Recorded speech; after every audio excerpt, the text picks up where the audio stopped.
Аз имам един така доста контра въпрос, така да го кажа. Какво мислиш за другите марки автомобили от BMW, Mercedes?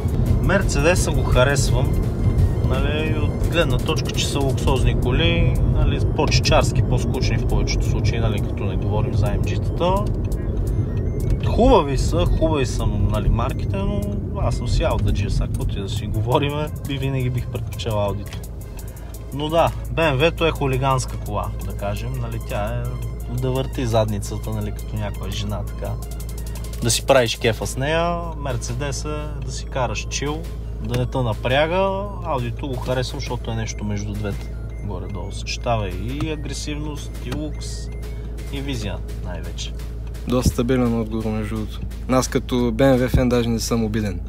Не е за обида, в смисъл всяка марка си има и хубави модели, и лоши, нали, всичко е до поддръжка. Абсолютно. Няма лоша кола, има лоши собственици. Аз съм на това мнение.